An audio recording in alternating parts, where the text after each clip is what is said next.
que c'est pas spécifique aux startups marocaines, parce que Non. c'est un événement GITEX, c'est un événement africain. Je rappelle que Mais- GITEX Africa, c'est un événement qui a lieu au Maroc, mais c'est un événement africain. Cette année, nous allons dépasser 800 startups, plus de 350 investisseurs venant du monde entier qui sont présents à Marrakech. Startup, intelligence artificielle, startup, quand on voit chez nous et au niveau du continent, le retard structurel, je dis bien structurel. Aujourd'hui, il y a des pays africains qui sont capables de faire ce leapfrog et dépasser certains pays européens au niveau de l'intelligence artificielle. Et il faut que tout le monde, enfin les gens qui sont intéressés par l'innovation, il faut qu'ils soient là, qu'il faut qu'ils soient effectivement actifs pendant les 3 jours pour pouvoir rencontrer des clients, rencontrer des nouveaux clients et également faire des connexions avec. Bienvenue, Cheke Bachour. Merci. Plaisir de vous recevoir dans ce studio et cette émission 7e Sens, format dédié à donner du sens au sens. Ça vous va ça, donner du sens au sens? Bah, ça me va très très bien, merci. Et du sens, peut-être du sens technologique avec vous pour ce podcast 7e Sens? Absolument, tout à fait. Je rappelle Cheke Bachour, représentant officiel du GITEX Africa, donc on est à quelques heures de l'organisation de la 3e édition du GITEX Morocco Africa. D'ailleurs, c'est GITEX Morocco Africa ou GITEX Africa? GITEX Africa, Morocco. Africa Morocco. Donc il y a quand même du Morocco. Ouais, tout à fait. Donc justement, Le choix, c'est Morocco. Le choix, c'est Morocco. En tout cas, le choix et puis le choix géographique, c'est plus précisément Marrakech, Exact. qui accueillera donc cette 3e édition du 14 au 16 avril. Oui. Donc là, un événement, on peut considérer qui est installé aujourd'hui. Il est installé, c'est déjà désormais le plus grand tech show en Afrique. C'est déjà le cas. Donc aujourd'hui, donc la marque, elle est déjà installée, donc elle est connue. Donc il est important de rappeler que GITEX Africa, donc il vient de GITEX Global. Donc il y avait le GITEX qui était installé à Dubaï, qui a plus de 40 ans. Cet événement a plus de 40 ans. Et donc ça a toujours eu lieu à Dubaï. Et c'est que en 2022 que Dubai World Trade Center, ils ont mis en place cette société qui s'appelle Kawn International pour porter la marque GITEX en dehors de Dubaï. Et donc il y avait une investigation pour aller vers l'Afrique.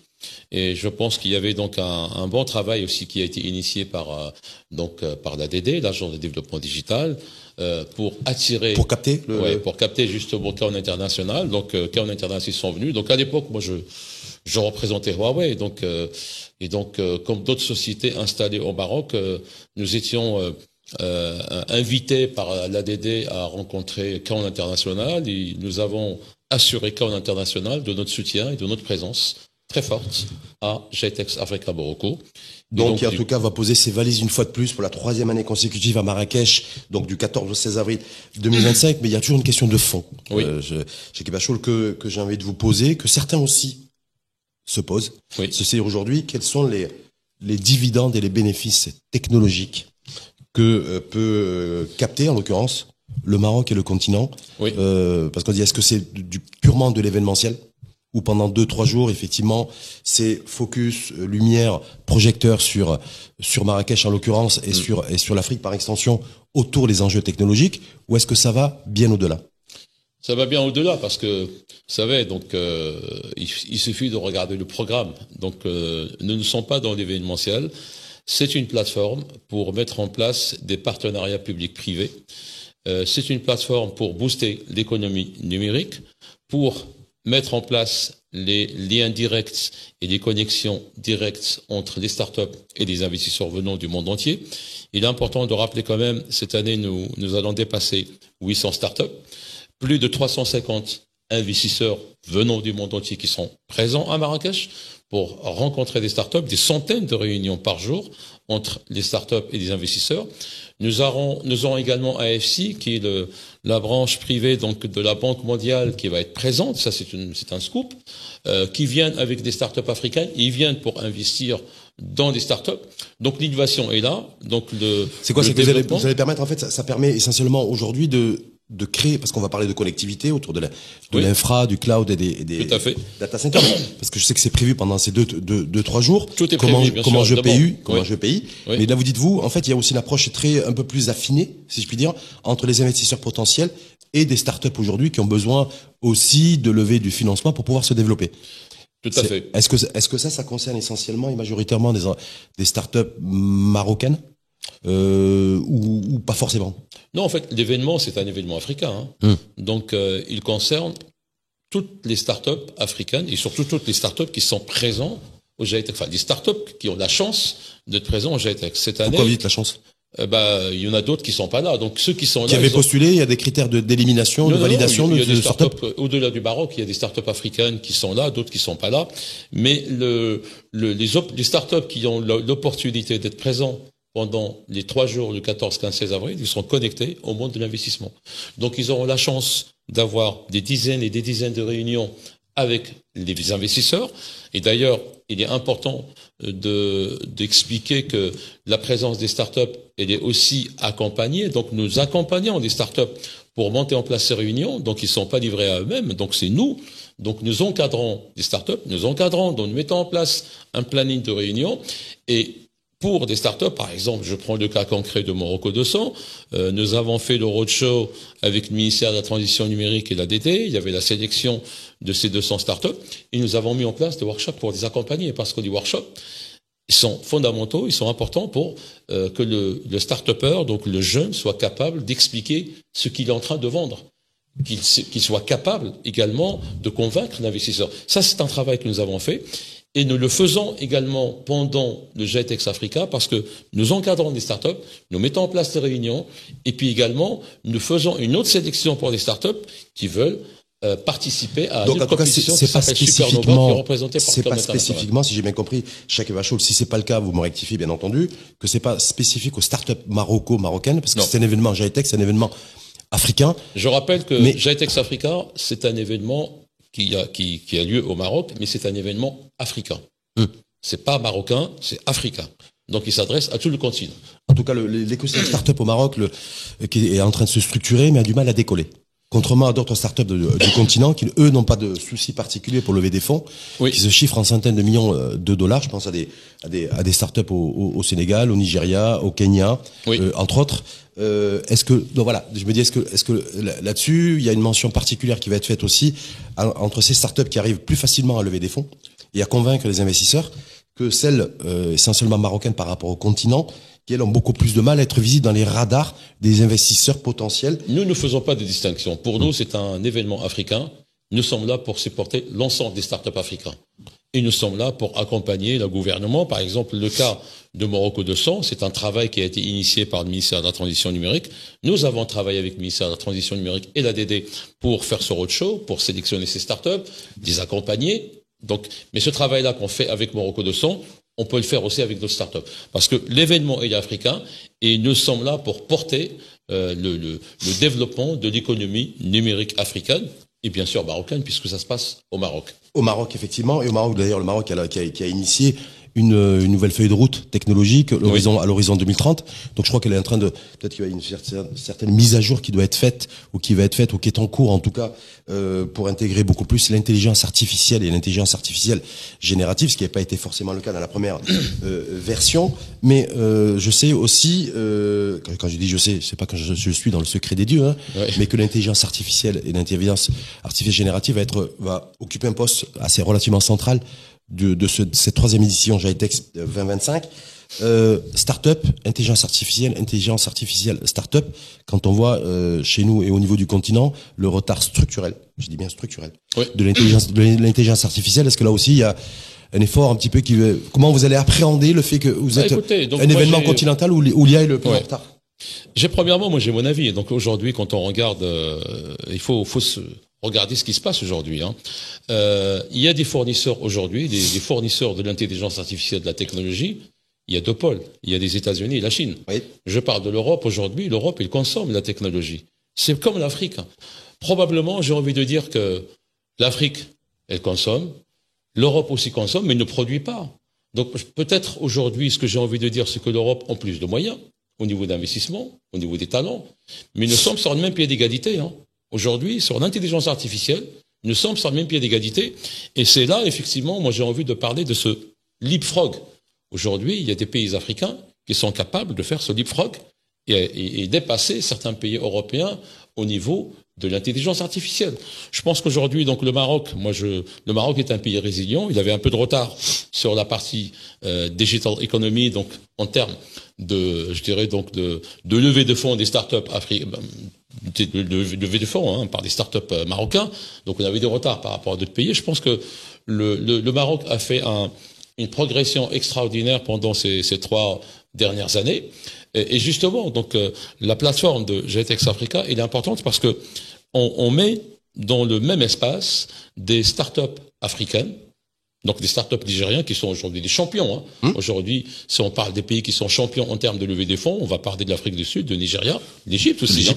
Donc c'est ça qui est important. Donc ces startups-là, qui sont des champions, donc par exemple le Nigeria, c'est des champions dans le fintech parce que ils ont travaillé dans le fintech depuis longtemps. Ils sont là, ils sont connectés avec des startups marocains, des startups égyptiens, des startups tunisiens, Sénégal, Côte d'Ivoire. Et donc c'est ça qui fait effectivement de porter cette dynamique de l'innovation au sein de l'Afrique. Premièrement. Deuxièmement, ces startups-là, ils sont là pour pitcher leur savoir-faire. Et donc développer cette économie numérique. Est-ce que ce qui va être pitché entre lundi 14, mardi 15 et mercredi 16, ça va être des solutions innovantes qui aujourd'hui sont très avancées en matière d'intelligence artificielle. Effectivement, on est face aujourd'hui à un monde bipolaire au niveau de l'intelligence artificielle. De côté, il y a le pôle États-Unis d'Amérique et de l'autre côté, le pôle chinois. Tout à fait. On nous dit en même temps, je parle sous votre couvert, Shakib Bachour, que le ticket d'entrée pour rentrer dans cette cour, en tout cas ce match, ce game, au niveau de l'intelligence artificielle, c'est au moins entre 50 et 60 millions de dollars par an. Oui, donc, on le voit aujourd'hui. Voilà. Donc moi je me dis, voilà, aujourd'hui, comment vous allez appréhender ça et faire en sorte aussi que, je veux dire, africaniser et en même temps marocanisé, le fait que ce rêve, ou en tout cas cette ambition de prendre le lead, je pense que l'Afrique aujourd'hui, premièrement, nous avons la jeunesse. Cette jeunesse elle est assoiffée d'innovation. Et donc moi je l'ai vu quand j'ai rencontré des gens start-up, que ce soit à Agadir, à Fès, etc. C'est des jeunes qui ont les yeux qui brillent, ils veulent faire beaucoup de choses. Donc il faut que ces jeunes-là, il faut les former, il faut leur donner la formation. Donc il faut former des talents, premièrement. Deuxièmement, je pense que nous avons à quelque chose ici en Afrique que peut-être l'Europe n'a pas, c'est que nous avons des espaces sur lesquels il y a un besoin urgent. Et aujourd'hui, par exemple, le Maroc, nous avons la chance de développer donc un leadership au niveau des green energy, agritech également. Et je pense qu'aujourd'hui, nous avons la possibilité d'avoir des champions start-up dans l'agritech et dans le green energy. Donc il faut investir. Des champions nationaux, des champions continentaux. Non, des champions continentaux. Il y a des champions continentaux. L'Afrique du Sud aussi, qui est sur l'agritech, qui est très avancée. Bien sûr. Mais donc voilà, je me dis, moi valeur aujourd'hui sur l'intelligence artificielle, parce que je rappelle, et sur la connectivité, parce que je rappelle que une des nouveautés de ce sommet 3e édition, en tout cas, du GITEX Africa 2025, c'est un sommet dédié à la connectivité en Afrique. Oui. On parle de 5G, on parle de cloud, et on parle d'infra numérique. Absolument. Voilà. Donc nous, on est dans l'attente au niveau du Maroc et de certains autres pays du continent de déploiement de la fibre, du débarquement aussi et du déploiement de la 5G. Oui. Et en même temps, de l'autre côté, dans ce monde bipolaire entre les États-Unis et la Chine, on nous dit voilà, l'avenir de demain, c'est plus Internet, c'est la connexion par satellite. Je pense que je me dis, est-ce que le GITEX aussi, c'est 2025 va être différent de celui de l'an dernier, parce que le monde technologique avance et qu'à l'instant T, on sera pas du tout dans la même configuration technologique mondiale. Aujourd'hui, donc on peut pas dire que l'avenir c'est uniquement satellitaire. Donc moi je pense que moi je viens aussi de mon background et les techniques, ça fait plus de 30 ans que je travaille dans la technologie. Quand j'ai fait l'école normale supérieure d'éducation, je travaillais sur la programmation des robots qu'on envoyait sur le centrale nucléaire. J'ai enseigné donc les mathématiques, la convergence algorithmique. Aujourd'hui, l'avenir technologique, il est dans ce qu'on appelle la neutralité technologique. Aujourd'hui, si on peut avoir une bonne connectivité à l'échelle nationale, à l'échelle continentale, il faut une neutralité. Qu'est-ce que ça veut dire neutralité technologique? Il faut avoir le fixe, le mobile, le satellite. Donc chaque zone, elle doit avoir une technologie qui est adéquate. Il est évident que le satellite ne sera pas la bonne solution pour la partie urbaine. Donc il faut imaginer mettre en place ce qu'on appelle une neutralité technologique qui permet d'avoir cette connectivité de masse, qui permet d'avoir cette connectivité de bonne qualité. Et quand je parle aussi de connectivité de masse, c'est aussi pouvoir gérer plusieurs, je dirais donc IoT, donc qui vont capturer des données et donc étudier l'internet des objets. Donc en fait, je rappelle que quand on parle d'intelligence artificielle, ce qui est important, c'est la donnée. Et donc, avant de parler d'intelligence artificielle, il faut aller chercher la donnée. Donc aujourd'hui aussi, l'internet des objets, c'est un champ qui est très important. C'est avec ça qu'on va capturer des données. Et en fait, quand on regarde, il faut être capable d'avoir des technologies qui sont capables, de neutralité technologique pour avoir une belle connectivité. Et aussi, il faut être capable de capturer des données, les bien transporter avec une bonne connexion et les bien traiter dans une plateforme de cloud data center. Ça, c'est le B.A.B.A. et c'est le socle de développement qui permet d'avoir l'innovation. Justement là-dessus, est-ce que la donnée africaine aujourd'hui, qu'elle soit marocaine ou qu'elle soit continentale, est-ce qu'elle est collectée comme il se doit, est-ce qu'elle est valorisée comme il se doit, est-ce qu'elle est stockée comme il se doit et surtout, est-ce qu'elle est sécurisée comme il se doit quand on sait la force de frappe des GAFAM, je veux dire les GAFAM qui soient américains, mais il y a les GAFAM aussi version chinois. Oui. Moi, je pense qu'aujourd'hui, on peut dire que il y a un développement au Maroc qui est très important parce qu'on a de plus en plus aujourd'hui des data centers au Maroc, une offre de cloud ici au Maroc. Nous avons un cadre législatif qui est géré par CNDP qui fait un travail extraordinaire. Je pense que les bons ingrédients sont là. Les bons ingrédients sont là. La connectivité, il y a un plan de développement de connectivité à l'échelle nationale qui est lancé par la NRT, la 5G qui arrive. Je pense que la feuille de route est en cours et je suis sûr et certain que les objectifs qui sont prévus pour 2030, ils seront atteints par le gouvernement marocain. Vous êtes sûr et certain?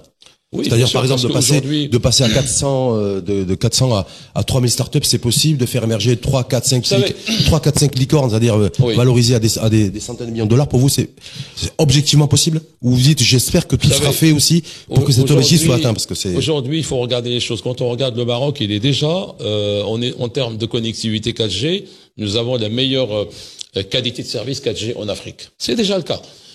Je pense qu'aujourd'hui, donc il faut un développement au niveau des secteurs. Donc il faudrait qu'on développe les fintech. Aujourd'hui, il y a de plus en plus de startups qui se développent dans le fintech. Beaucoup de retard au Maroc sur la fintech. Hein. Ouais, beaucoup de retard. Énormément de mais retard. En même temps, ce qui est bien, c'est que c'est vrai qu'avant il y avait un frein.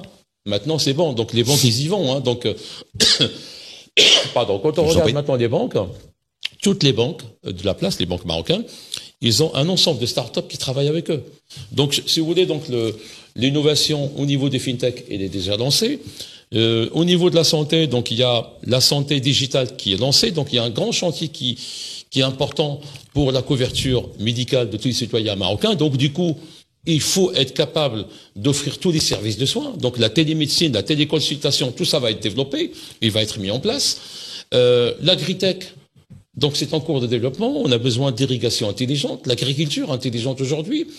Comment mettre en place des drones pour analyser la fertilité des sols?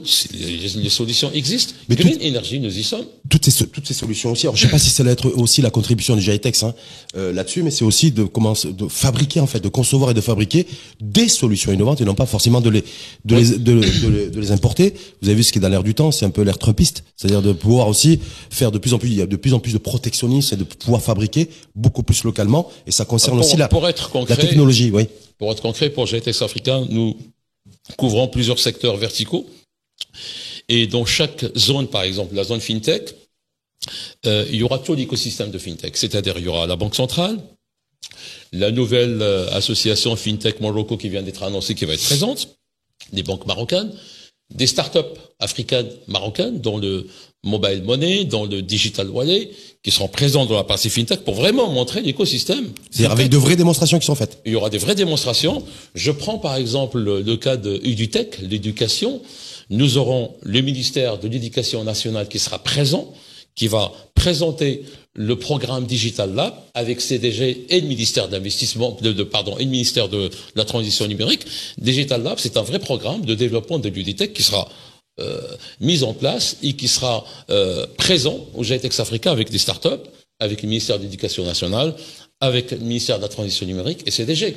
Donc nous sommes là pour montrer l'écosystème. Pareil, dans l'agritech, j'avoue que par exemple, quand nous avons décidé de couvrir des secteurs verticaux, je me disais au début comment on va faire pour mobiliser l'écosystème. Parce que c'est pas simple, là, de discuter avec des startups qui sont dans l'agritech ou dans l'EduTech ou dans le Green Energy, leur dire venez, Donc ils vont pas comprendre. GITEX, c'est la partie IT, c'est la partie intelligence artificielle, c'est cloud. Et finalement, nous avons eu un engouement extraordinaire. Dans la partie agritech, nous aurons plusieurs startups. Innovex, qui sera là avec la partie startup agritech et aussi Green Energy, la même chose. EduTech, nous aurons vraiment des vraies startups avec le programme Digital Lab, avec les deux ministères, l'éducation nationale et la transition numérique. Sportech, c'est pareil. Sportech, nous aurons des startups qui sont là dans le sport et nous ramenons des investisseurs et nous ramenons donc des investisseurs en plus qui étaient des anciens stars de football qui sont là. Oui, j'ai vu d'ailleurs qui viennent comme investisseurs. Raphaël Varane qui est annoncé. Il sera là physiquement. Annoncé avec Pires, Anthony Modeste, peut-être même une quatrième personne que je garde de côté, mais qui vont venir ici pour investir dans les startups. Et pas que des startups dans le sport, ils sont intéressés par le fintech, par l'edutech et par la santé aussi. Donc on voit comme quoi on peut avoir été une gloire du football mondial et puis être devenu et devenir pas entrepreneur mais en tout cas investisseur potentiel dans l'écosystème. Le football c'est un catalyseur aussi aujourd'hui. Donc on parle de l'éducation, on parle de sport. Aujourd'hui des startups qui travaillent dans les sport tech, c'est incroyable. Moi j'ai discuté avec des startups la quantité des données qu'ils manipulent basées sur les joueurs, c'est incroyable. Et donc aujourd'hui c'est un vrai secteur. Et moi, j'étais loin de savoir qu'effectivement, il y a déjà des startups, il y a déjà un écosystème marocain qui est déjà dans le sport. Et je rappelle que demain, il y a un grand événement demain, après-demain, sur le Football World Summit. Et donc, il y aura plusieurs personnalités, également des startups qui travaillent dans le football et dans le sport d'une manière générale. Pour cette troisième édition GITEX 2025 du 14 au 16 avril, contrairement, parce que vous avez la chance, quelque part, d'avoir un peu de recul, et un petit retour d'expérience sur les deux premières éditions qui sont déroulées, donc 2023, 2024 et cette fois-ci. Ouais. Par rapport à 2025, est-ce qu'il y a des objectifs nouveaux aussi à atteindre au-delà des chiffres du nombre d'exposants, de startups qui seront présents et surtout du nombre de visiteurs? Je crois que vous avez tablé sur 40 ou 45 000 visiteurs attendus. On était à 45 000 l'année dernière. L'année dernière, nous avons annoncé officiellement 45 000 visiteurs, 1400 exposants, 700 startups. Et donc ça, c'est des chiffres de l'année dernière. Cette année, ça va être beaucoup plus. Mais ce qui est important, plus 50 000 visiteurs, plus d'exposants et plus d'exposants. Les exposants, on sera pratiquement à 1500, plus de 800 startups. Donc on va dépasser le cap de 800 startups. Mais ce qui nous apporte, ce qui nous intéresse, nous, c'est surtout donc cette présence panafricaine qui soit renforcée. Donc aujourd'hui, c'est déjà le cas. Et aussi une visibilité internationale, puisque aujourd'hui, nous avons plusieurs pays européens qui vont être là. Asiatiques également qui seront là, donc par 10 pavillons, et même des startups de Singapour qui seront là, de la Corée du Sud également qui vont être là. Donc il y a l'aspect panafricain qui nous intéresse, et aussi la visibilité au niveau international avec une présence internationale de GITEX Africa. Est-ce que les géants du web, est-ce qu'ils seront présents ou pas? Les gens du web, les géants du web. Il y aura des géants géants du football qui seront là. Donc parce que tous les géants seront présents. Ouais. Et cette année, donc, nous avons des nouveaux qui n'étaient pas présents l'année dernière. Donc, il y a, premièrement, dans les équipementiers, donc, il y a Ericsson et Nokia qui seront là. Ils n'étaient pas l'année dernière. Ils seront là à côté de Huawei. Il y a Salesforce qui n'était pas là, qui va être là. Il y a TikTok qui va être là. Amazon qui va être présent avec Orange. Google qui va être présent ici également. OVH aussi, donc, qui ont déjà ouvert une structure ici au Maroc pour opérer des services cloud au Maroc pour l'Afrique et pour le Maroc. Donc les géants seront là, les investisseurs sont là, donc les bons ingrédients, tout le monde sera là du 14. Les bons ingrédients sont là, et donc il faut que tout le monde, enfin les gens qui sont intéressés par l'innovation, il faut qu'ils soient là, qu'il faut qu'ils soient effectivement actifs pendant les 3 jours pour pouvoir rencontrer des clients, rencontrer des nouveaux clients et également faire des connexions avec le. Dernière petite question là-dessus, Cheikh Bachoual, est-ce que vous êtes vigilant aussi ou est-ce qu'en termes d'objectifs, il y a aussi dans vos radars les deals qui sont signés, ce qui est acté?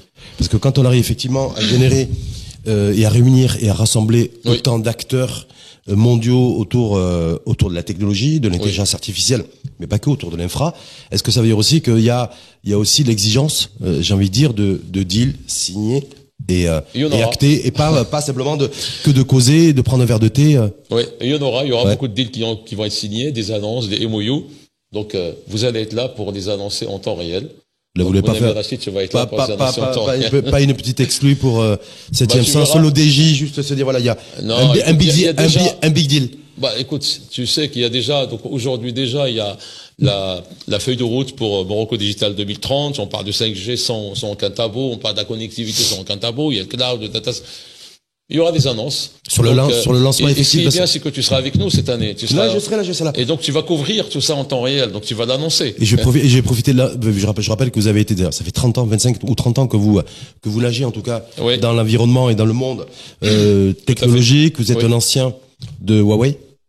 Je suis un ancien de Huawei, je suis un ancien d'Oracle. Et un d'IBM, ancien d'Oracle, d'Accenture. Oracle qui d'ailleurs, qui va ouvrir un centre R&D. Ouais, moi j'ai démarré avec Oracle en 93-94. Le choix. Et à l'époque, les systèmes d'information n'étaient pas connectés à des systèmes d'information. Ils étaient différents systèmes d'information qui discutaient avec différents protocoles. Aujourd'hui, nous avons la chance parce que nous avons un seul protocole qui permet de faire dialoguer les différentes composantes, les différents systèmes d'information sur des TCP/IP. À l'époque, il y avait un monde fermé, le monde SNA, le monde IBM. Bon, c'est autre chose. En tout cas, le Maroc doit faire un choix technologique un choix d'identité technologique. Oui. Il y a un choix d'identité technologique entre les États-Unis et la Chine.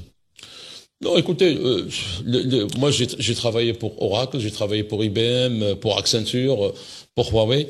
Je pense qu'il n'y a pas d'identité. Aujourd'hui, il faut prendre le meilleur, tout simplement. Et aujourd'hui, pour être pragmatique, si on veut faire un service cloud digne, je dirais donc bon et structuré, il faut prendre les meilleurs chez les Chinois, il faut prendre les meilleurs chez les Américains. Il faut travailler avec les deux. C'est tout. Vous l'avez vu, là, ça devient compliqué vu ce qui se passe entre Donald Trump et ça, c'est la politique. Ça, c'est de la politique. Nous, on est là pour travailler dans l'innovation et on travaille avec tout le monde. Et l'innovation, on prend les meilleurs là où il est. L'innovation, vous êtes pour la neutralité technologique. Je suis pour la neutralité technologique et je suis également pour travailler avec les Chinois et les Américains en même temps. Merci infiniment à vous, Chakib Bachor, représentant officiel GITEX Africa, qui a eu la gentillesse aussi de faire une petite escale ici. Merci. À Rabat, au sein du studio l'ODJ, et cette émission 7e Sens, pour donner aussi un coup de projecteur à cette 3e édition du GITEX Africa 2025 du 14 au 16 avril prochain. Excellent. À Marrakech. Ben voilà, merci. Merci à vous et à très bientôt. Merci beaucoup. 7e Sens, à suivre sur la chaîne l'ODJ TV et à réécouter sur R212, la web radio des Marocains du monde.